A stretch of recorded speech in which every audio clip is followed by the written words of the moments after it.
Ladies and gentlemen, can I please have your attention? The following is a breaking hot take from the Dudes in Hyperspace podcast. Hey guys, welcome back for a hot take edition of the Dudes in Hyperspace podcast. I am your host, Ian J. Malone, joined by my boy Dave Daniels. Going to get to him in just a second, but we've only done one of these before, so you might not be familiar with it. Hot takes are exactly what they sound like. It's a kind of fresh off the presses take on a hot issue that's happening, be it in geek world, guy world, whatever. And we just wanted to get something out there. So these are kind of off the cuff, if you will, with a little bit of research on our parts. But this is not a full-length podcast. It's going to take you 45, 50, 55 minutes. These are quick hitters, hard and to the point, and that's what we're doing. So one of the things that we've been teasing a lot, pretty much since the start of this show, one of the things that's been repeatedly in White Flag, gotten tons of mentions, is the anticipation behind Joker. And that film, directed by Todd Phillips, dropped this weekend to mass acclaim. We already had kind of followed and chronicled a lot of the critical acclaim that it had received at Venice Film Festival. In other words, this weekend it drops to the tune of $93.5 million. For Warner's. That is an unbelievable success for this film.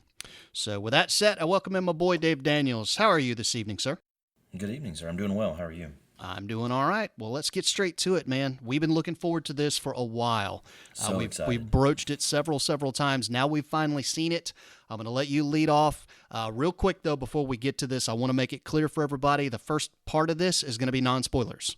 So if you want our thoughts, we're going to give those spoiler-free, but then we're going to jump into spoilers, and we will tell you when that time is coming. So if you haven't seen the movie and you want to skip out on that so you can watch it fresh, then you'll do that. We'll give you the heads up. We're going to start things off with non-spoilers. So, Dave, hit it, man. What did you think right off the top? Oh, phenomenal movie. Phenomenal. Honestly, it not only did it live up the hype, but I think it actually, for me, it went up well above. Really? Okay. Yeah, I thought it was going to be a good movie. I know that Joaquin Phoenix is one of those guys that can get into a character and really sink his teeth into it and do something well with it. But to watch what happened with that movie, and I mean that was one of the things I really enjoyed about the movie was just watching his slow descent, that slow burn into becoming that character was just phenomenal. Yep. No, I wholly agree, man.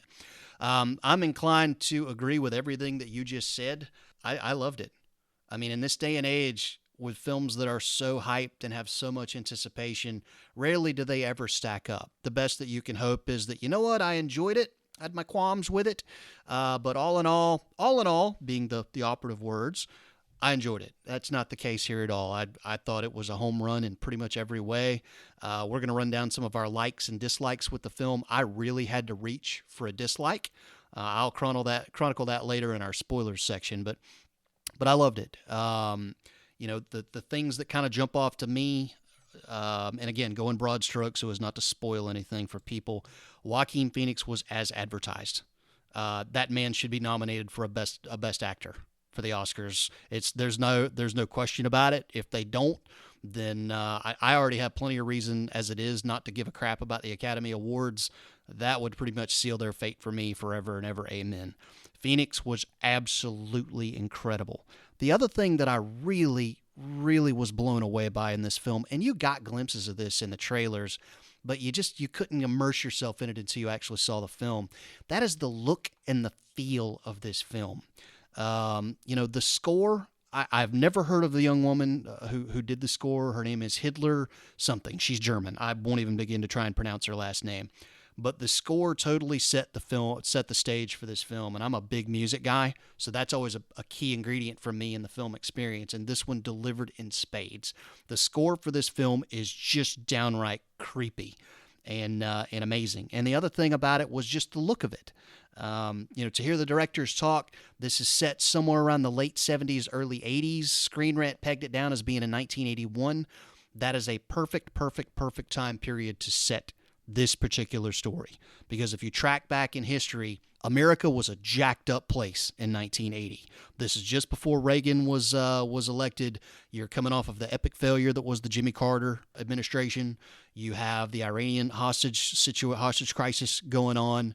Unemployment, inflation is through the roof. I mean, America was in a very, very bad place when Reagan came into office. This film is set right in the middle of all that angst. and it captures all of that perfectly. And when you combine that with the acting, the story, the score, and the cinematography, you got yourself an A film. And I can't even deny it an A. A lot of times with these, I'll go A minus just to nitpick, and I can't. It was an A film. So I think one of the things that people, and I've told a couple of people that I've seen this movie, and of course the biggest question I think that I've been asked so far is how does it compare to Ledger's Joker? I mean, I think that I've talked to 4 or 5 people, and I think 3 out of the 5 asked the same question. Man, what do you think compared to Heath Ledger? You know what? There's no comparison. They're similar characters in that they're playing the same type of character, but it's because the movie is so different and it's so centered around the character itself. This is what you needed to be able to reset that character after having such an iconic Heath Ledger come out and just become so great on the screen doing this. And I mean, God bless Jared Leto. I mean, I know he stepped out and did his thing, but as thank we you, say Jared in the South Leto, here, for coming in and sucking to be the buffer here. as we like to say here in the South, bless his heart. Yes, no doubt. I can't entirely put that on Leto, man. He was handed a bad script and a bad situation. He signed on thinking he was going to do one thing, and they totally pulled a bait and switch on him. So yes, the incarnation of that character, of that Joker, was sorry. But I'm gonna give Leto a little bit of a pass because he can't act. But anyway, back to the matter at hand. Go ahead. So, but there's really no comparison. He made the character his own, and I think that's the hardest thing that anyone's really trying to be able to do when it comes to making this character. And I think they did the movie the right way, they did the script the right way, and they gave him the room to be able to make this character his own, and just it was delightfully creepy just to watch the entire thing. Sure did. No, I wholly agree with you, man. Again, I can't listen. I don't think there was. If you had any concerns about this film going into it, Joaquin Phoenix was not going to be it. All right, I don't think anybody who's ever seen that guy act had any questions that he was going to be able to pull it off. The big variable in all this was going to be the script and the story. Because let's face it, all right, the guy making this movie, the crew behind this film, it's the crew that brought you the Hangover movies. Okay, so you have that sitting there and you're going, okay, I've seen Joaquin Phoenix. I saw Walk the Line. I saw Gladiator. I know this guy can do this job. There's no question in that. What is the story going to be? Will that work? And all the indicators were there that it was going to work, but you really couldn't know until you walked into the theater this weekend to see for yourself. But another thing that I really enjoyed about this movie, and you can't talk about Joker without touching on the controversy that led up to its release about violence and yada, yada, yada, yada. So many R-rated films use that to the point of gratuity. I mean, it's just so gory. I mean, you can see some, in your mind's eye, see some dude in a suit that works for the studio going, listen, this is a great scene, but I'm going to need a few more beheadings, okay? Because we got an audience we're trying to tap into here, and they're not happy unless we have at least X number of beheadings in this type of a scene. So get in there and get after it. Yeah, looking at you, Deadpool. Yeah, there you go. Well, I mean, Deadpool was what it was. That was the point, was gratuitous. But this film, for all of the hubbub about violence, did not misuse violence or profanity or any of that. Now, it was an R-rated film through and through. This could have never been a PG-13 film. But so much of that was just for the hardcore psychological themes. The violence does ramp up toward the climax of the film, but it's ramping up at a time when you can clearly see this character starting to become the character that we know, which is Joker, the clown prince of crime. I mean, as he's beginning to lose it, as he ramps up, the film ramps up along with him. But it doesn't until that point. I mean, even, some of the killings and the things that happen in the early stages of the film and yada, yada, yada, they don't show you too much. I mean, they show you enough to let you know what's going on, but the hardcore stuff doesn't really ramp up until the end of the film, and it fits to a T the story that they were telling. So, on that level, I salute the filmmakers and say you guys did a fantastic job. Well, and even on top of that, though, when you look at that and how they did ramp it up, without, obviously, because there's no spoilers in this part of this, they didn't have to show all of it to explain that it happened. And that to me, that's storytelling. Yep, you sure don't enough. have to show the audience to their face. You can make them understand that something's just occurred without actually showing it, and that was part of what made this film great. Yep. Well, and sometimes that's an even better way to tell your story. you know? So, no, I wholly agree. I mean, I got to be honest with you, man. As psychological thrillers go, this is probably the best one I have seen, comic book or otherwise. This is probably the best psychological thriller I have seen since Silence of the Lambs, the original Silence of the Lambs. I mean, you look at the parallels of the style of story. You look at the performance put on by the leading man, Anthony Hopkins versus Joaquin Phoenix. I mean, it hits all the marks, man. I really can't say enough good things about it in that regard. If you are into psychological thrillers, I don't care if you hate comic book movies or not. I would strongly encourage you to see this film. It is exactly what you want it to be. Yeah. And as you continue to look through, and we've talked about this a couple of times, one of the other things I really enjoyed about the movie was the symbolism. You look at, again, with that storytelling, there's a staircase that's in the trailer that you see a couple of times in the movie. And, as you see the character Arthur Fleck, he's trying to get up the stairs to go to where he lives. And it's a slow walk. He's struggling to get up these stairs. And then you have the scene that's in the trailer where he's got the purple jacket and the face paint on, and he's bouncing down the stairs and he's dancing, and it's just the symbolism there is just huge as you watch the movie. Well, and another thing I will give kudos to this film for is, in a lot of respects, it would have been very easy for them to veer into anti-hero status. And I think a lot of us were kind of looking for that walking into this film. There is no doubt that he is every bit the villain by the end of the film. It's just the path that takes him there that you understand a lot more. And while you'll never empathize with somebody who does the things that he does, you understand the life that brought him to that. And again, that's just another tip of the cap to the guys who wrote this story, being Todd Phillips and Scott Silver, your screenwriters. Oh yeah. I mean, you feel parts of that movie, you almost feel sorry for him. Yeah, no doubt. As you go through, and then as it begins to shift and go through, you start to disassociate from that. But it was, at least I did. I'm telling you, I will go see that movie again with the symbolism part of it, because I want to pick up on those little nuances. I want to see that on the big screen and pick up on some of those nuances that I missed the first time around. Sure. I will say, much like Silence of the Lambs, as much as I enjoyed this film, it is not a film I'm going to be able to watch without being in the mood for it. Listen, The Dark Knight, anytime that film's on TV, crap, there goes 2.5 hours of my life. I'll sit down and I'll watch it, and that'll be that. This is when you have to be in the mood for this one, because it's a total mind job. But I'm going to tell you, man, if you're into this type of film, it deserves every accolade it's going to get. And again, if it's not well represented at the Oscars next fall, I don't see what they're not seeing there. And now, mind you, and I want to make this clear to people, I don't stump for comic book movies very often for those types of awards. That's not to say that, those awards carry any kind of weight with me, because most of the time they really don't. I mean, Gladiator and Return of the King are probably the last two that they put up for Best Picture that I was like, yep, got it. I did enjoy Argo, but they don't get it very right for me on that show very often. But I'm just not their audience. Okay, they're not going to recognize the kind of films that I like. Having said all of that, there are not a whole lot of comic book films that I'm going to put into that class of genre-busting fare. I mean, the films that transcend the genre and set it on its ear and take it into all kinds of new directions that then every film that comes after it tries to mimic, those don't come along very often. I mean, for my money, you've got the original Superman from Richard Donner, 1977. I did put The Dark Knight into that category. I did not put Batman Begins or Dark Knight Rises, but The Dark Knight definitely belonged in there. I felt like Logan deserved to be in that category.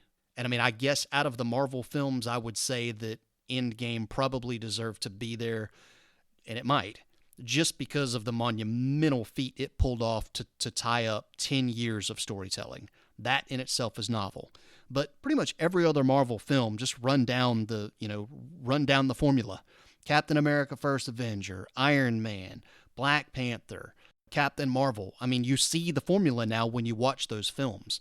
And so, we go see them, we love them, but in some respects, it's kind of like eating junk food. You know what you're going to get, but you've enjoyed it so much through the course of your life that there's really nothing new about it anymore. This was not that type of film. This this blows away everything you know about the comic book genre in that regard. And that's why I feel it deserves to be recognized next year come award season. So Yeah, I don't disagree with you at all. I mean, between the score, just the cinematography, and then the actual acting itself, and we've really talked about Ledger a lot. Not Ledger. See, look at there. We've talked about Phoenix a lot during this, but he's not overshadowed. But there are a lot of really good actors and actresses in this movie, whether it be Frances Conroy that's playing his mother, the and I can never remember her name, but she was in Deadpool 2 that played one of the other big characters that was down the hall. yeah, I know who you're talking about. Yeah, De Niro. There's just there's so many people that played their role, and I think that's what also added to making this thing a good movie. Alrighty, well, every other thing I want to mention that I like about this film involves spoilers. So I'm not going to go any further with my praise. The one kind of strike I'll put on this film, and again, I had to stretch for this, and I'll even put an asterisk by it, also comes with spoilers. So that's going to do it for me. To tie all of that off, I loved the film. I give it a solid A.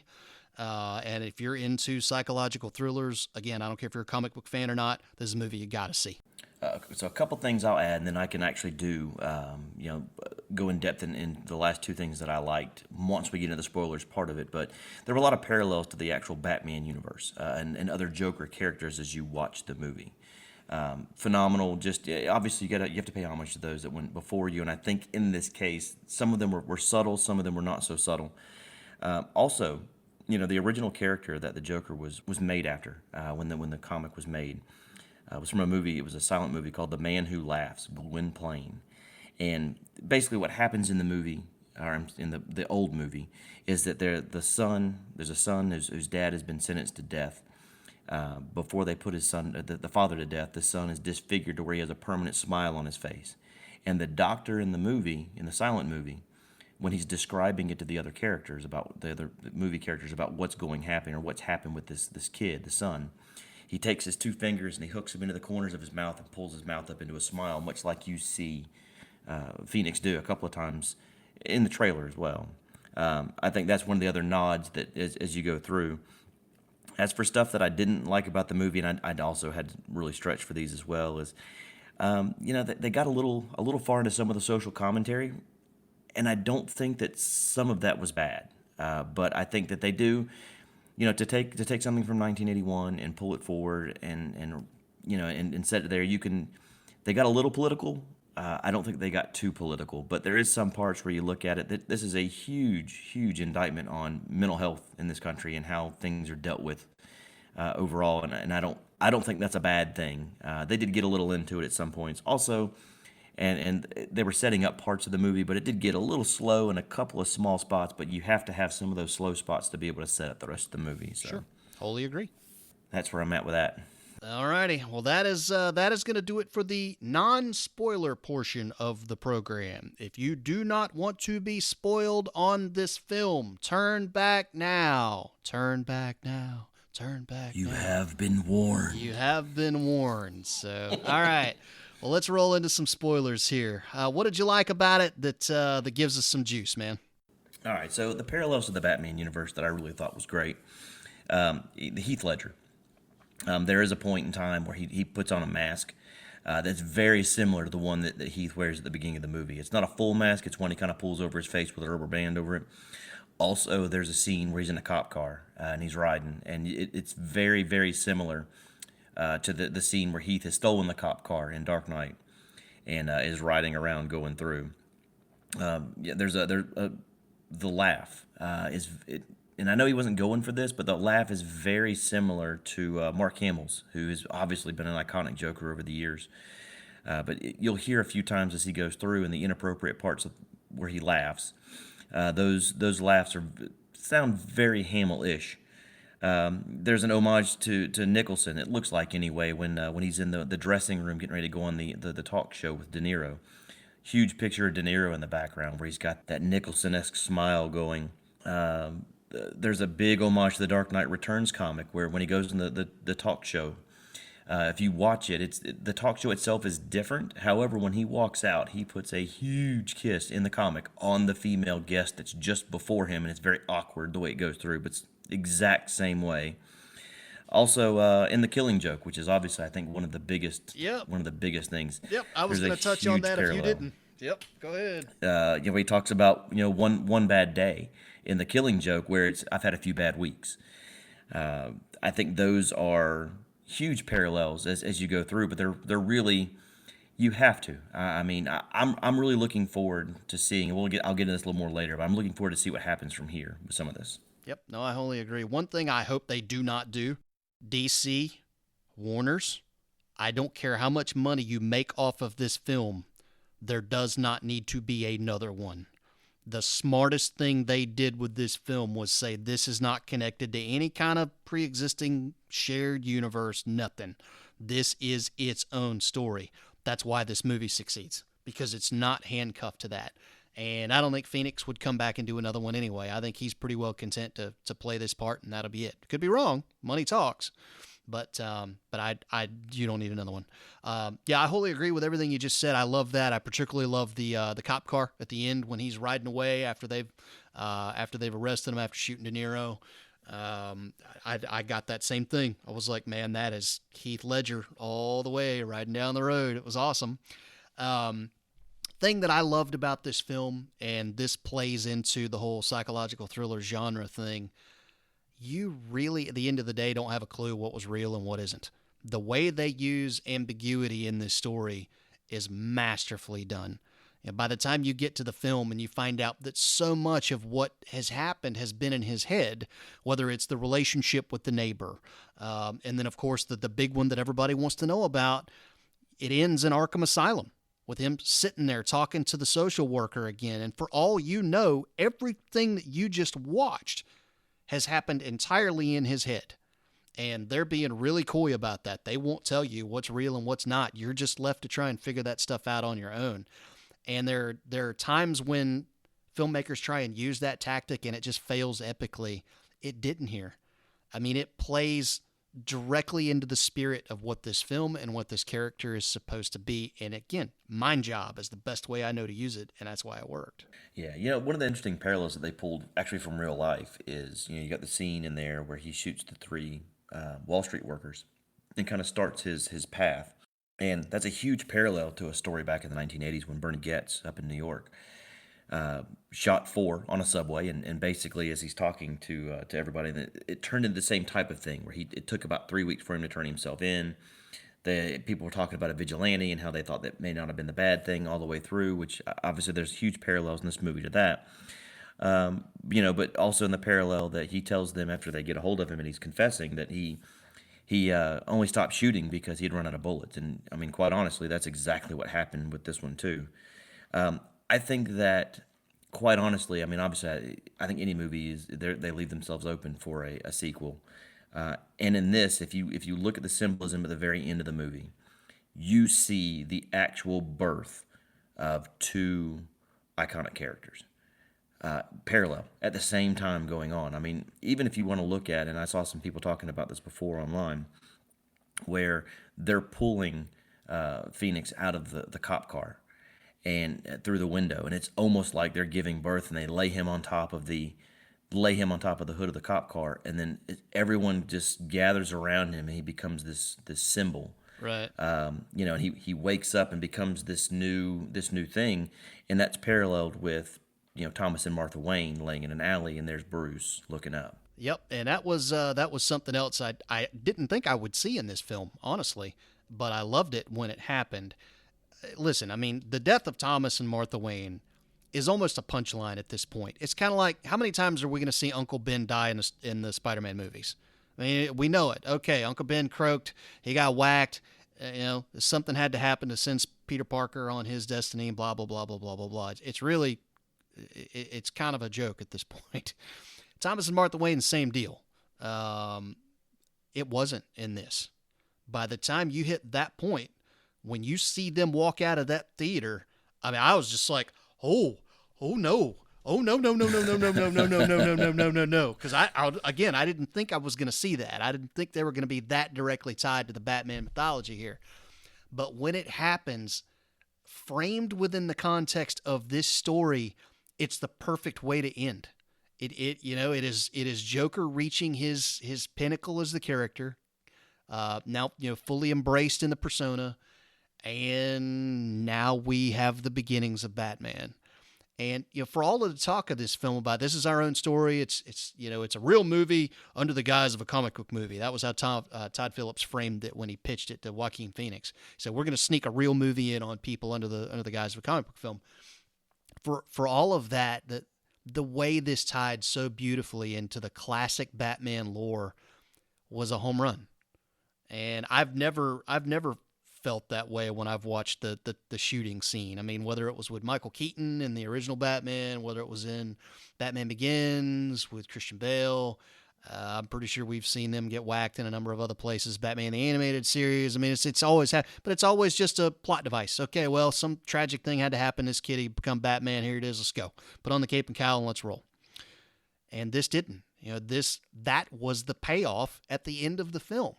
And I've never seen that moment have as much gravitas, really, in any form, as it did here. So. An interesting part of this as well is I think that you saw something in this movie that you really haven't seen from a previous Thomas Wayne-inspired part of it, and that is Thomas Wayne wasn't exactly portrayed as an angel. No, he's an a-hole.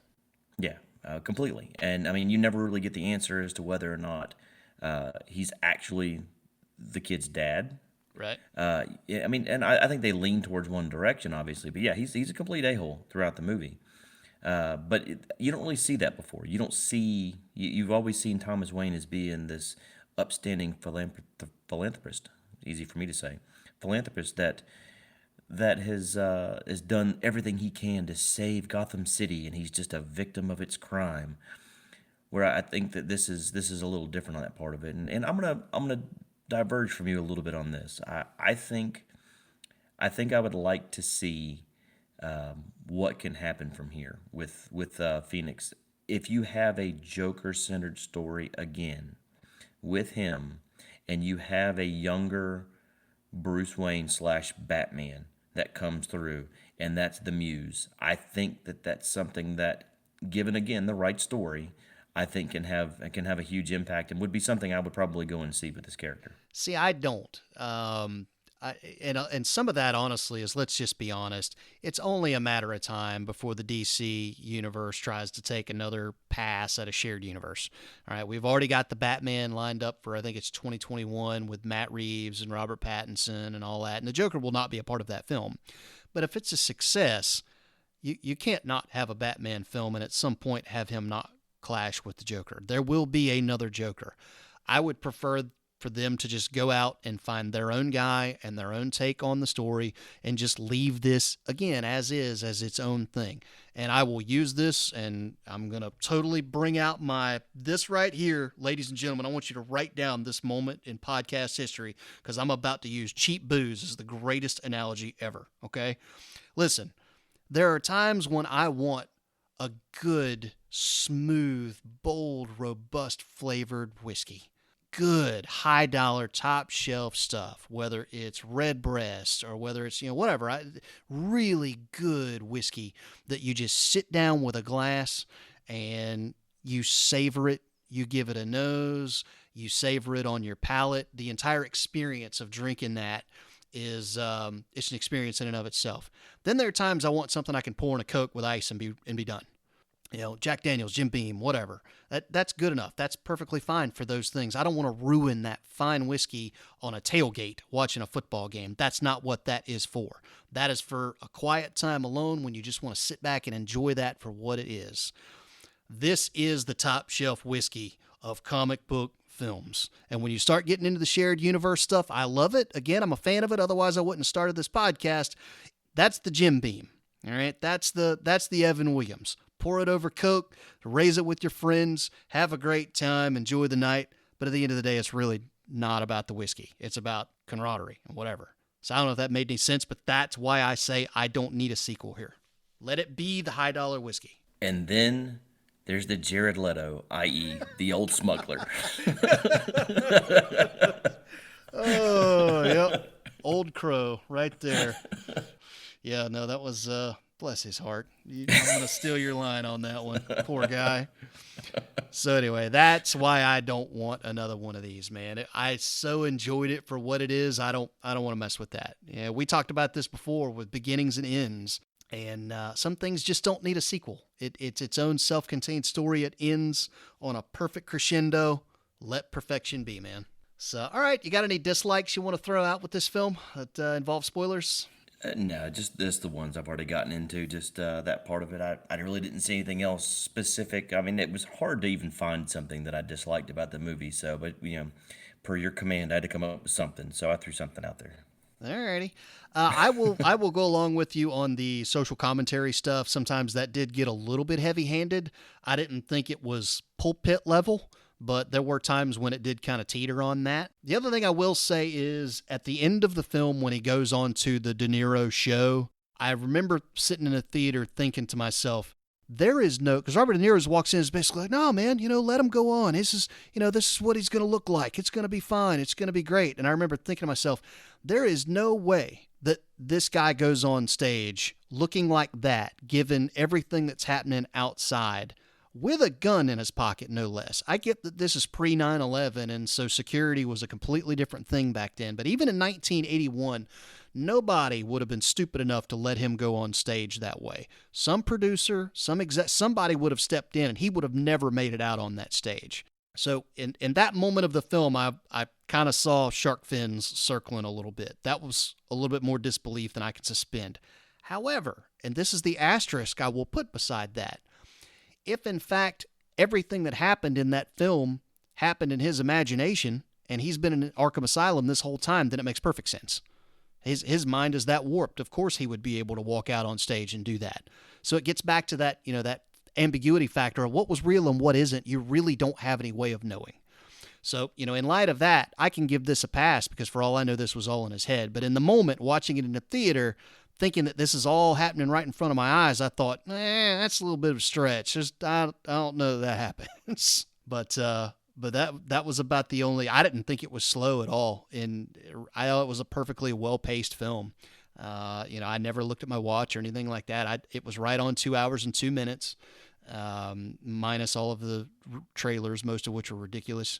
And I had no qualms with it. So speaking of, and we won't get off on this for too terribly long, but any of the trailers jump out at you? Did you get 1917? I did not get 1917. I need to go watch it. 1917 was spectacular. For those who don't know what I'm talking about, it's a World War I epic directed by Sam Mendes, who did Skyfall and American Beauty. Stars Colin Firth and Benedict Cumberbatch and a whole bunch of other people. The trailer is on our Facebook and Twitter feeds, so go to our social media sites and check it out. It looks remarkable, particularly if you like films about war, which, we're guys. We do. It's ingrained in us. Just a little. Yeah, I got that one. I did get the Birds of trailer, which does look like it'll be fun. I kind of thought Margot Robbie was really misused in Suicide Squad. It looks like they may get an opportunity to correct that here. I don't know that I'm going to pay big bucks to go see it, but it might get a matinee out of me just for laughs because it looks like that's going to be just a fun ride. Terminator Fate, I've seen that trailer. Again, if this was coming out after Terminator 2 Judgment Day, I'd be on fire for that film, but they've wasted me on that franchise. It'll get a red box out of me if that. And that was about it. There was some movie starring Adam Sandler that looks like it's supposed to be some sort of drama with him as like a bookie or something, and I thought, that's The Waterboy. Don't do this. It was like that one movie when Jim Carrey tried to be a serious actor. Don't do that. Just don't do it. Go back to your crappy Netflix movies, man. That's who you are now. But anyway, all righty. Well, I think that's going to draw this one to a close. Again, I highly encourage people to go out and see this. Just know what it is that you're walking into. This is not a film for everybody. I went solo on this one because my wife is not a fan of these kinds of films. So I took a nice little afternoon after I got off of work and headed out to the theater and caught it myself. I enjoyed it, but again, it is a film that I've got to be in the mood to watch. Same thing as Silence of the Lambs. I love that movie. It's one of my all-time favorites, but I'm not always in a mood to watch that type of film. This definitely falls into that category, but in that light, I give it a solid A. No problem. Oh, absolutely. Definitely solid A. And before somebody decides they want to comment and go, what about the obvious parallels between this and Taxi Driver?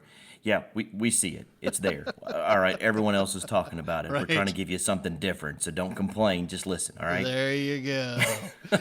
All righty, folks. We'll be back next couple of weeks or so. We've got a few interviews on tap that we're really excited about, so stay tuned to us on social media for news as that breaks there. Also, lots of other stuff to get into. Things are not great in the land of college football for some of us, less so even for others. So we'll delve back into to that realm here, I'm sure, in the next episode or two, give you some thoughts on the season that is college football. Last I checked, the Atlanta Braves are tied 4-4 in the bottom of the ninth with St. Louis. Looks like Major League Baseball is going the way we thought it would. It's going to be Houston and New York in the AL, and it's going to be Atlanta and LA in the NL. So there you go. The Cardinals won in 10, 5-4. They did win in 10. Okay, there you go. So it's a 2-2 series now. All righty. So, so looking like baseball is going the way we thought. We'll certainly revisit that down the line. Thanks, as always, to my buddy Dave Daniels. Scott, feel better. We'll definitely have him back in the lineup. He's been under the weather lately, so missing him. Feel better, buddy, and we'll get you back on shortly. To all the folks, thank you, as always, for listening. Don't forget to check us out online, dudesinhyperspace.com. If you like this show, please leave it a review wherever you're at, Apple Podcasts, Google Play, Stitcher, you name it. If they'll let you leave stars and blurbs, we would really appreciate it if you would be so kind as to do that for us. Shoot us emails, dudesinhyperspace@gmail.com. Find us on Facebook and Twitter @thehyperdudes. We'll get back to Dude Mail next time, so drop us some questions. But as always, thanks for listening, and we will catch you guys next time. See ya.